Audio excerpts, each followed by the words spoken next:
is the brand new Power I/O from Mutiny for Freefly Ember cameras. You're watching CineD, supported by B&H and CVP.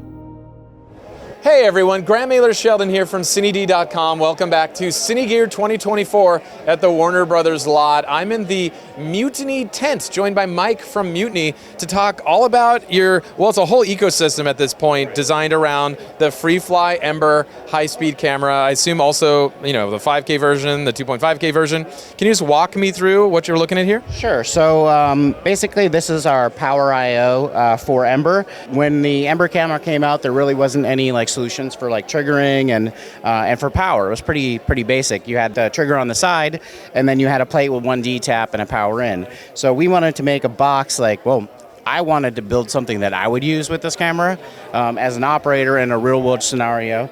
So we talked to several Ember owners and we came up with this box that basically has pretty much all the core things that you would need.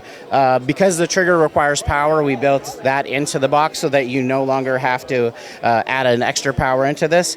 Our triggers are pretty popular with RED cameras. We knew that we wanted to have users be able to add a trigger wherever they wanted, because often when you're shooting high speed, the subject matter might be like explosives or ballistics, and you can't necessarily be near either camera. So we wanted to make our trigger system be able to be 30 feet away, 100 feet away, or what have you. So basically the box has a DC input on it. Before you had to go right into the Molex 4, so we wanted to avoid doing that. We added some tapped holes on the side for areas, so in case you wanted to add a little monitor arm or an accessory there. We have our RS in, which is a Fisher 3 port. The GPIO on the camera is this oddball connector that Freefly used to use as a drone connector, so we knew people didn't want to constantly unplug and plug that in, so we just made it into a 6-pin LEMO connector. And then you have power to the camera. And then on the other side, we have a power out that can be used to power the monitor. And we've also built in a control port for future use in case Small HD wanted to do camera control for this. All the wiring and everything is built into it.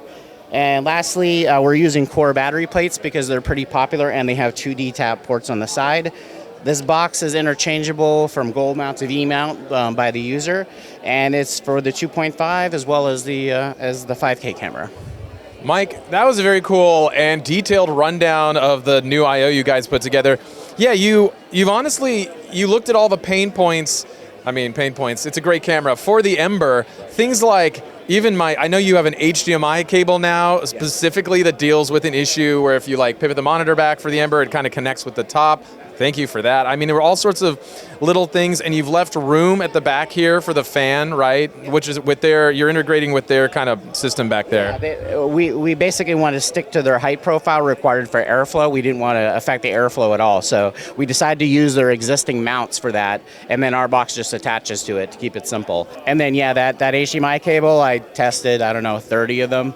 And we call this actually the perfect HDMI cable, specifically because it's the exact size that you need when monitoring in this type of setup. So. Very cool. Well, look, I'm always appreciative of you guys because I get this camera, I'm usually an early adopter, and I'm like, oh, I wish it had the following things. In the beginning, I could only use kind of mini V-mounts supplied by them and come up with a little Frankenstein sort of rig. And thank you so much for thinking about this from an operator perspective. Even the neck strap is actually from you guys too, right? Yeah, it's actually a modified gunsling, and we weren't intending to sell it, but everyone just said, hey, where do you get that sling? And we're like, oh, maybe we should just buy them, modify them, and offer it to the customer. Small markup, but just because it's very convenient to use, and we have a lot of documentary users and stuff that have said that they love this strap. So.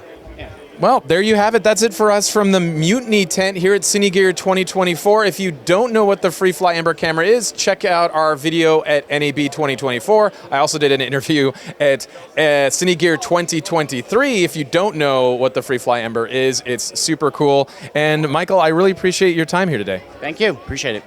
All right, stay tuned for more continuing coverage from the show. And if you have time to hit like and subscribe, that would be neat.